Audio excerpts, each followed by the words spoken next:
All right, and Okay. that will be great. Let's see.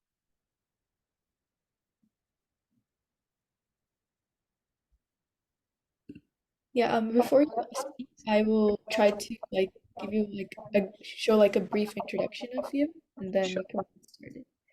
Yeah. Um, Can you see my screen yet? yeah, I can see your screen. Yeah. Right.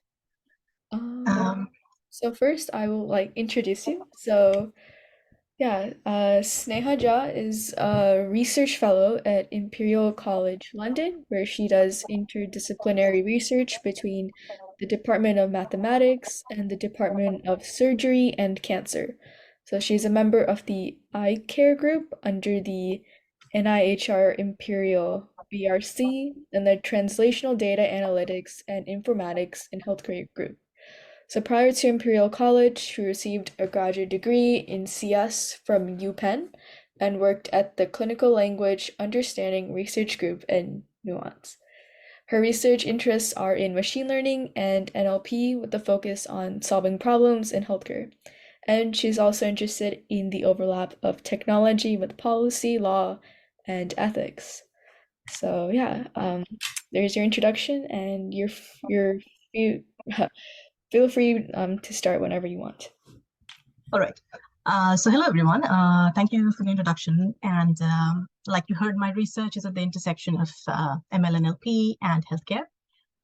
And NLP has sort of been my intellectual home for a lot of years. And there are multiple versions of this talk that have given mostly to a technical audience, though. And my hope always has been that soon enough, it'll become an irrelevant issue that nobody in our research field will need to talk about. Not only has that not happened, even arguably the most exciting advance in recent times in the fields, the large language models, GPT, etc. Even in that era, we still find ourselves fumbling in low resource contexts. And so I'll take some time to kind of explain what I'm talking about, what we mean when we say low resource NLP, and what are the challenges that we still face, and where are the directions going forward. So, how many languages are spoken in this world? Think of a number in your heads, and we'll talk about it in a second.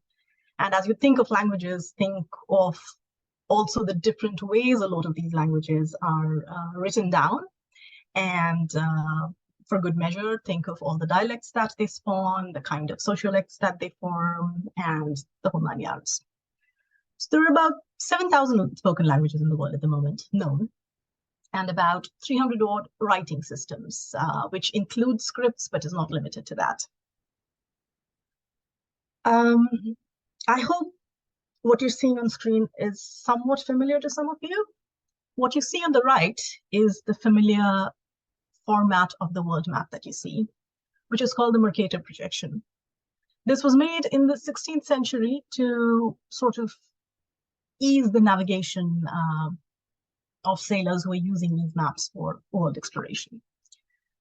What you will notice, though, is the world map that you see on the left, which is called the Peters projection, is the accurate, fair, and unbiased description of the world when you compare the areas of how the continents and the countries in the world actually are. Now, why do I bring this up? Is because it's been long known that the language representation that we see in the digital world is actually more of a Mercator projection. And how we carry on research in the area is as if it was not, and as if we were dealing with the actual representation of languages. And as more and more of this research makes it into the real world product space, this becomes more and more important. So what you see on the screen are statistics, which shouldn't be very unfamiliar to any of you. What we're seeing on the right is sort of a comparative size comparison of spoken languages and communication, actually, not just spoken languages, language communication across the world, which is why it includes things like SMS and email, from the perspective of how we utilize it in NLP research, to the extent that it gets really hard to even start representing all of this on a unified scale. This is from a paper that Microsoft India put out in 2021, if I'm not wrong, called The State and Fate of Linguistic Diversity and Inclusion in the NLP World. So as you can see in the figure there, they classify the known languages used in research in 5 different classes, where they are trying to show you how they are distributed in the data sets that we use for research, which further down the line make it into our products, and how they are distributed on different resources, on the most utilized resources on the web. As you can see, the winning languages, the Eurocentric English, Latin Roman focused languages, sort of take pole positions in all the rankings, and what they call the class zero languages, they sort of remain kind of incomparable, with pretty much no representation and a lot of resources. The Wikipedia distribution seems a bit more balanced, but what we need to remember is that Wikipedia itself has a lot of translated context, and some of the so-called low resource languages that you see in Wikipedia are actually automated translations from one of the class 5 languages. So what is also ironic is that class 0 in this case also contains the largest section of languages, and it represents 15% of all speakers across classes in this world. Although there's a large chunk of speakers which can speak class 5 languages, the lack of technological inclusion for different languages draws a lot of native speakers away from the original class 0 languages and towards class 5 languages, which further sort of exacerbates that disparity. Natural language processing. The idea of natural language here is languages that humans speak. I'll try to focus a bit here on the unstructured and semi-structured text part of it, simply because that forms the area of my research that I'm most familiar with, but also because majority of NLP techniques, both in product and research spaces, are focused on text, although there is a wide variety that deals with speech, for example. How does NLP help here? It helps us in dealing with these unstructured text or speech data using statistical methods, which are largely data-driven these days. Not to get into too much detail here, but to just show you the sort of components that a typical computational NLP pipeline would have. It would involve design of tasks. It would have to decide the choice of languages. It would have to design the architecture, the features. It would have to design annotation strategy, which means which is where you get usually humans to give you user-generated labels for the purpose of supervised or unsupervised learning. You have to decide on an evaluation strategy, which is very language dependent. And in good projects, at least, there is an attempt to do systematic error analysis. Now, from the perspective of pretty much all of these components, English is an outlier language. However, as early as 2015, you would see that it is a massively overrepresented language when it comes to research. ACL, for those of you who are not familiar, is the biggest professional research group and the conference in the area of NLP. And this is a very good example of how a machine learning based system, and I would even feel free to extend it to larger algorithmic systems in general, where an existing pre-existing bias in the real world is sort of feeds into a technical system, and they together cause the use and the reliance on these algorithms across new contexts, across unanticipated contexts. They form a new set of emergent biases, and they cause new kind of exclusions without really being able to point out where this exclusion is really coming from. And how it happens within the scope of NLP systems that are, applied in the real world is that it basically feeds into each other. These are the systems that provide access to information to the real world, and these are also the systems which in itself feed on the data from the real world. And when there is this wide disparity in how these languages are represented, this keeps flowing into the system and keeps widening this access to information to people who use these languages.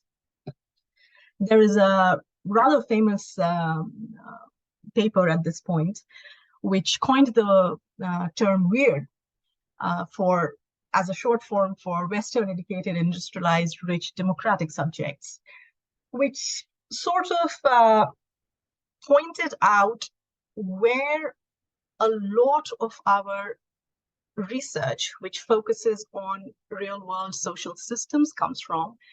And each one of these things applies very clearly to NLP research, even though computational linguistics, computational NLP for a long time has not really been a part of social sciences and has always been considered very very machine learning, very statistical, very scientifically focused field. So any group of language data that lacks large monolingual or parallel corpora. By parallel corpora, we mean when we have the same data, same semantic data in two or more different languages. That's what we call a parallel corpora. Any group of language data that does not have these to build statistical models is what we refer to as a low resource NLP problem. Now, what are these resources? Where do these resources come from? Now, these are either existing text or there's new annotation that are created by humans. Now, most of the existing digitized text is in these Westernized Eurocentric languages. In fact, some of the first systems in NLP were in NLP in translation, especially, were out of the UN official transcripts from the proceedings. And if you're aware of what the 6 official languages of the UN are, that gives you a very good idea of how the translation systems have progressed since then. Also, another bit of trivia, if you know what the largest parallel translated text in the world is, it'll surprise you. It did surprise me, maybe it'll not surprise you, is that it's the Bible. And that's been used extensively, especially for low resource languages, because there are a lot of languages where literally the only parallel corpus available is a religious text. And it's interesting to know what that does to the nature of translation systems trained on such data. And when you need new annotations for a new NLP system, where those annotations come from is also not a random sample. Neither is it a random sample, nor is it a representative sample of the general public.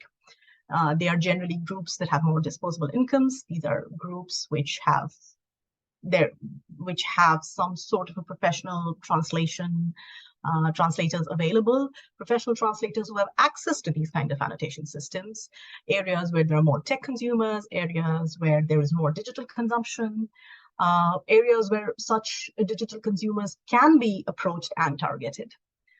Linguistic diversity, again, it's an attractive PR opportunity for a lot of new businesses, but as more and more future research based on LLMs will depend on profit, there's good reason to believe that developers, and it's already happening, that developers often prioritize languages that have generally more number of speakers, more wealthier speakers, more speakers with access to digital systems.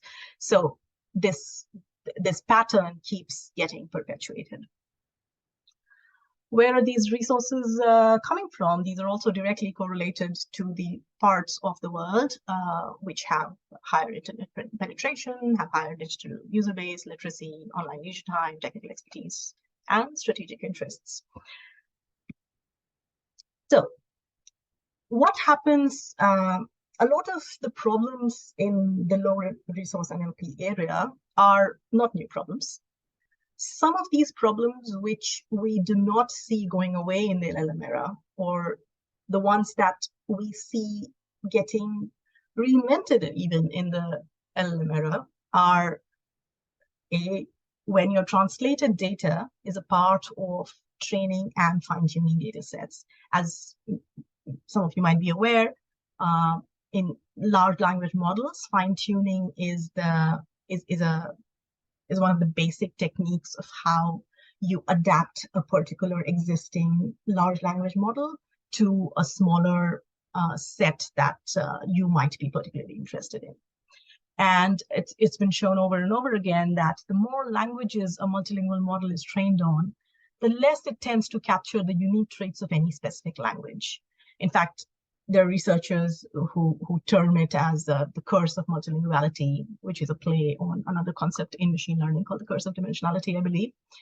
And researchers sometimes do not even realize that their models have been trained on machine translated data to start with.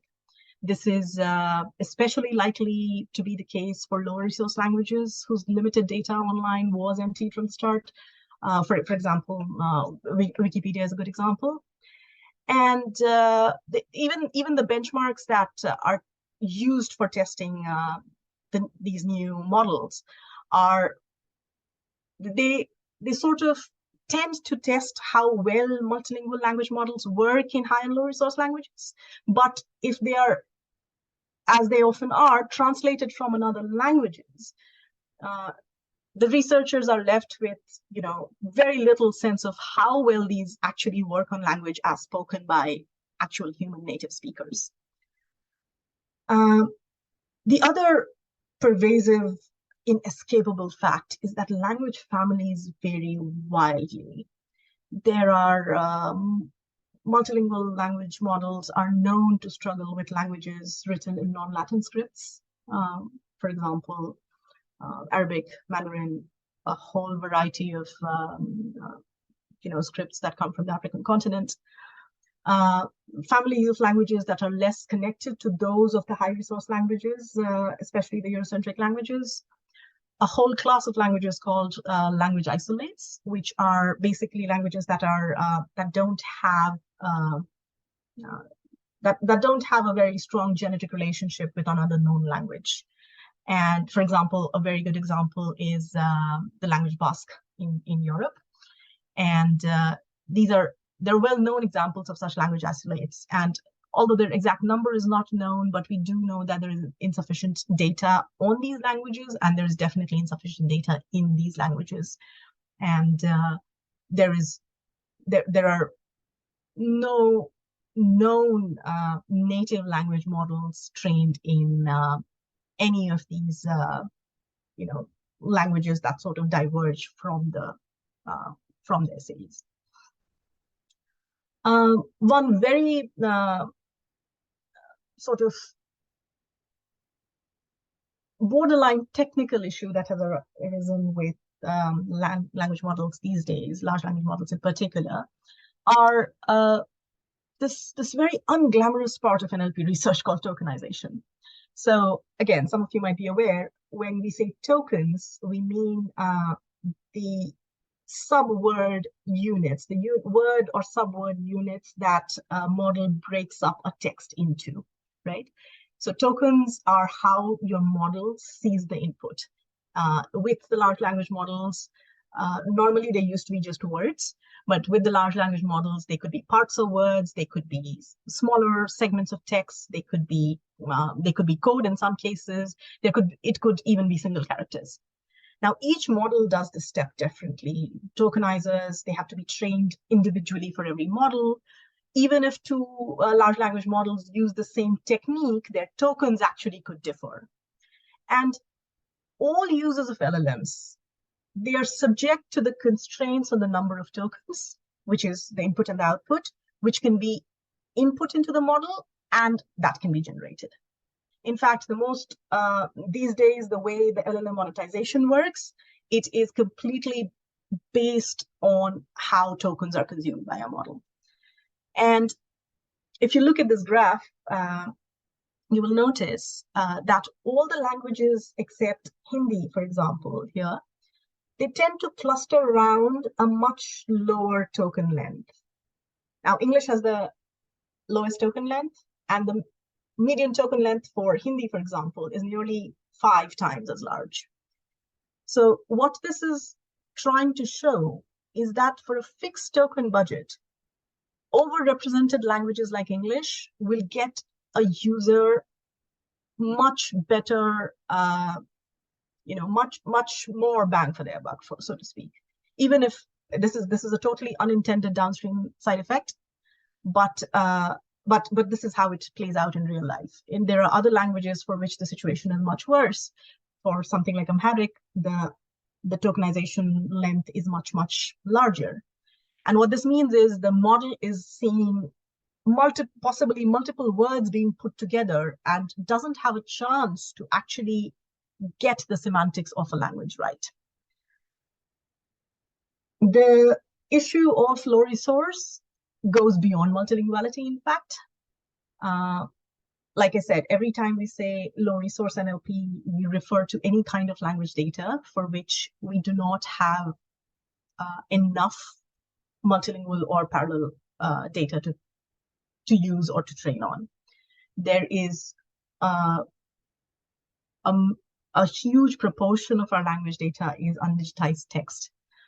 About 2 to 3% of human communication today is over SMS and IM, which, although text is not something that is accessible to us, there are a variety of dialects, ethnolects, sociolects within each of these languages, which trip up these models, which require the models to,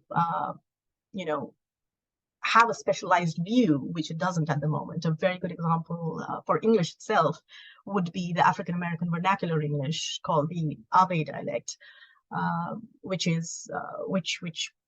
looks and reads and sounds very different from what you would inaccurately, but what you might call standard English. And a majority of the language models would be tripped up by something like that. There is emergent language in social media all the time. There is new kinds of semantics coming up. There is constant churning of language that's evolving on social media, which is hard for language models to keep up with. There is code switching, which is a technical term we use in the field, when a speaker uses 2 or more different languages in the same in the same text or same speech, which I think a lot of us who are bilingual or trilingual speakers tend to do all the time. And there are domain-specific languages. For example, language that is used in clinical text, and this is my research area, so you just have to take my word for it, I guess.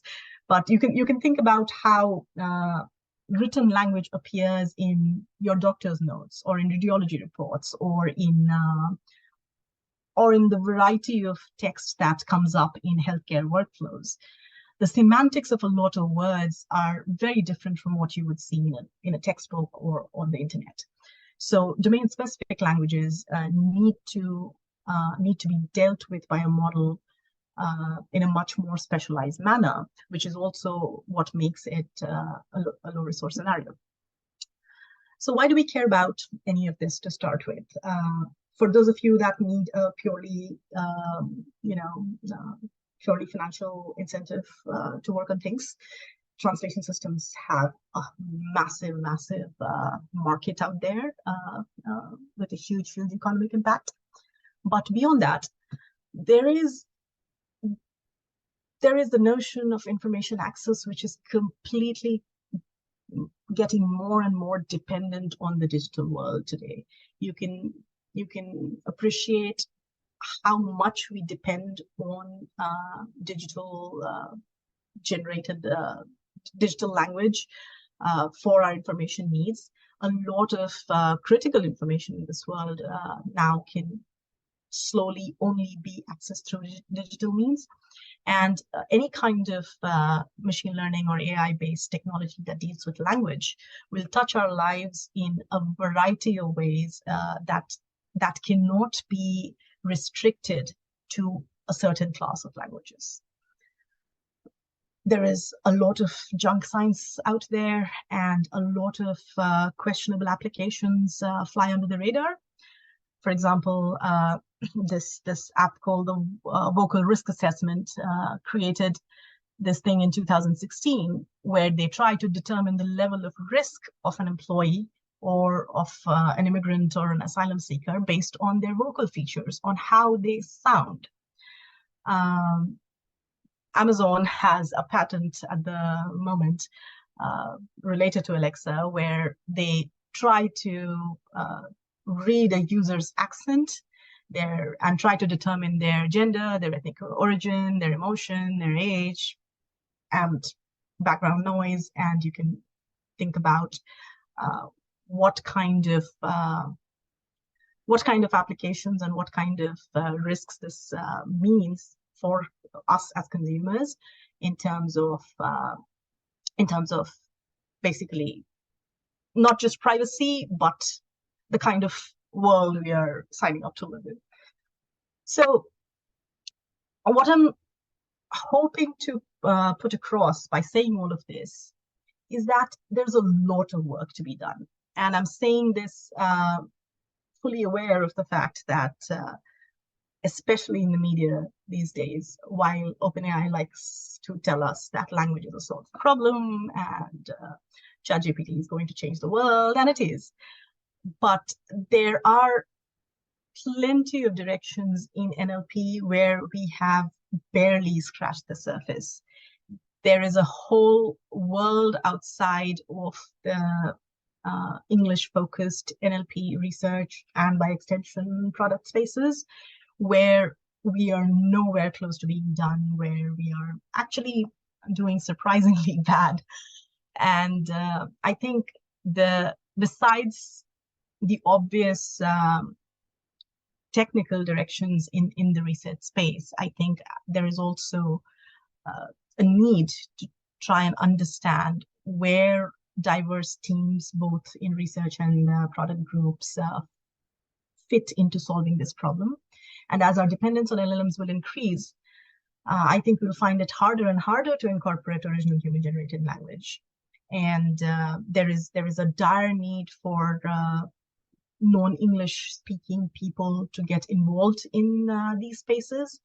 I routinely get papers to review that deal with languages I don't read or speak, because speakers of those languages are grossly underrepresented in my own communities. So this is really sort of an invitation to you younger people who are really the future to think of where the gaps are, where the interesting directions are, where the work remains to be done. And with that, I'll stop and take any questions that you might have. Thank you. Yeah. Thank you, Sneha, for the presentation. We can wait and see if there's any questions asked.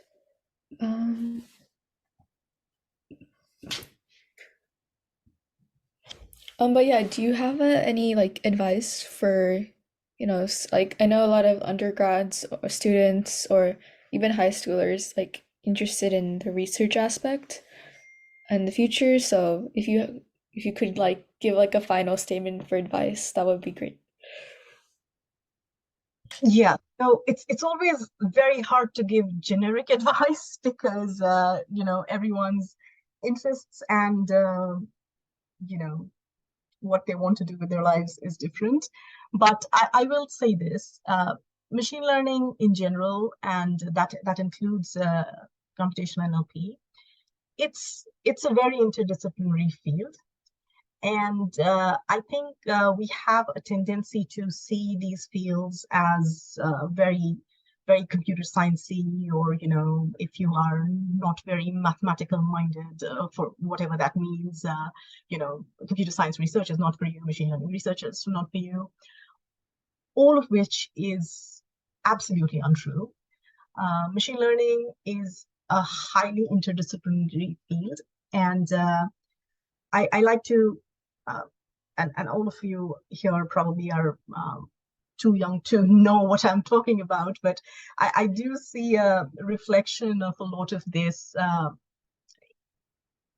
in what used to be computer science education 20 years ago, where programming was considered like a very specialized kind of job that only certain kind of smart people could do, et cetera, and all that kind of nonsense.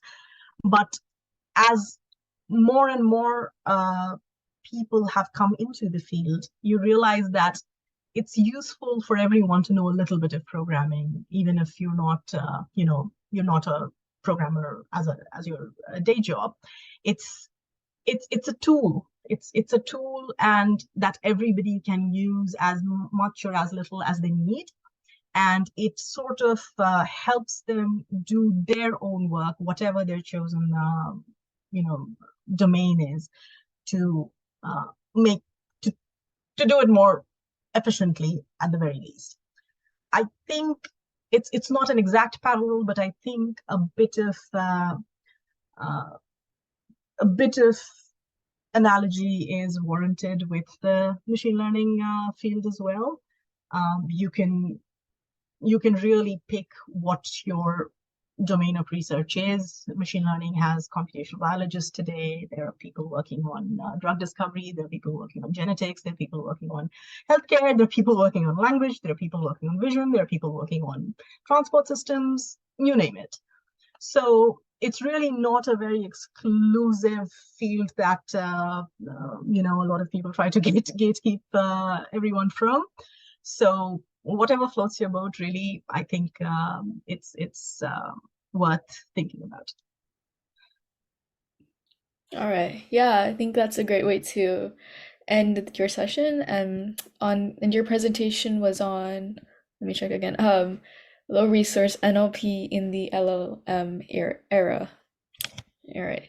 Well, yeah, thank you so much, Sneha, for speaking today. And yeah, if you'd like to stay for the rest of the conference, that would be great. But otherwise, once again, thank you so much for speaking at this. Thank you for the opportunity. I think it's very rare that some of us speakers even here get a chance to speak to people from high school. So I do appreciate having this audience. I'll stick around for a bit. Thanks.